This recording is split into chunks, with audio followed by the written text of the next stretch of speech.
কোন মুসলমান যখন হাসি দেয় ফাহামিদাল্লাহ, আর হাসি দেওয়ার পর যখন বলে আলহামদুলিল্লাহ, আপনি যদি শুনেন বলবেন ইয়ারহামুকাল্লাহ। এখন কথা হলো, আপনারা যারা হাসি দেন কোন মানুষের সামনে, হাসি দেওয়ার সময় আপনি দুটি কাজের একটি কাজ করবেন। বলেন কয়টি কাজের যে কোনো একটি করবেন? দুটি কাজের যে কোনো একটি। মন দিয়ে বুঝেন। আবু দাউদ শরীফের 5029 নাম্বার হাদিস। عن أبي هريرة رضي الله تعالى عنه قال كان رسول الله صلى الله عليه وسلم إذا عطس তাকান আমার দিকে, নবী যখন হাসি দিতেন ওয়াদা ইয়াদাহু আও সাওবাহু আলা ফিহি, নবীজি হাসি দিতেন যখন তখন মুখে হাত রাখতেন। মুখে যদি হাত না রাখতেন আও সাওবাহু আলা ফিহি, অথবা কাপড় দিয়ে মুখ ঢাকতেন। বলেন হাসি দেওয়ার সময় কয়টা করতেন নবী? এক নাম্বার হয়তো হাত দিয়ে মুখ ঢাকতেন, দুই নাম্বার অথবা কাপড় দিয়ে মুখ ঢাকতেন। এটা হলো কাজ। দ্বিতীয় আরেকটা কাজ করতেন কি?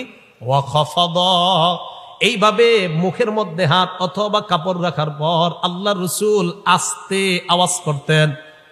এই যে মুখ যদি হাত না রাখেন অটোমেটিক হাসির আওয়াজটা জোরে হবে। যখন হাত রাখবেন আর কাপড় রাখবেন হাসির আওয়াজটা আস্তে হবে। এতে অনেক উপকারিতা হতে পারে। কেউ ঘুমাইতেছে পাশে, তখন যদি জোরে একটা হাসি দেন বেচার ঘুম ভেঙে যেতে পারে।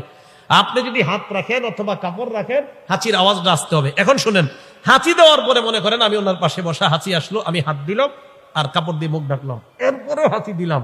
এখন উনি হাঁচিটা শুনছে, শোনার পর আমি হাসি দেওয়ার পর বলছি আলহামদুলিল্লাহ। বলেন কি বললাম? এই যে আমি হাসি দিলাম, হাসি দেওয়ার পর আলহামদুলিল্লাহ বললাম, উনি আমার আলহামদুলিল্লাহ শুনলেন। আলহামদুলিল্লাহ অর্থ হলো সমস্ত প্রশংসা আল্লাহর। উনি আমার হাসির আওয়াজ শোনার পর এবার উনি আমাকে বলবে ইয়ারহামুকাল্লাহ, আল্লাহ তোমার উপর দয়া করেন, আল্লাহ তোমার প্রতি দয়া করেন। তাহলে হাঁচি দিয়ে, তাহলে এবার আপনাদেরকে আমি বলি, হাঁচি আসলে আমাদের প্রথম কাজ কি? না না না না, হাঁচি আসলে প্রথমে হাসি দিব যখন, তখন কাজ কি?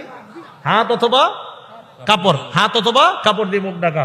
দ্বিতীয় আরেকটা কাজ, আওয়াজ কি জোরে করা না আস্তে করার চেষ্টা করা? আস্তে।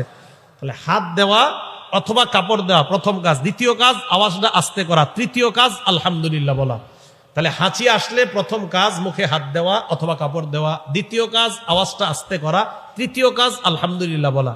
এবার পাশের জন যদি আমার এই আলহামদুলিল্লাহ শুনে নেয়, উনি আমাকে ফাসাম্মিতহু, উনি বলবে ইয়ারহামুকাল্লাহ, তোমার উপর আল্লাহ দয়া করেন। মনে থাকবে তো ইনশাআল্লাহ?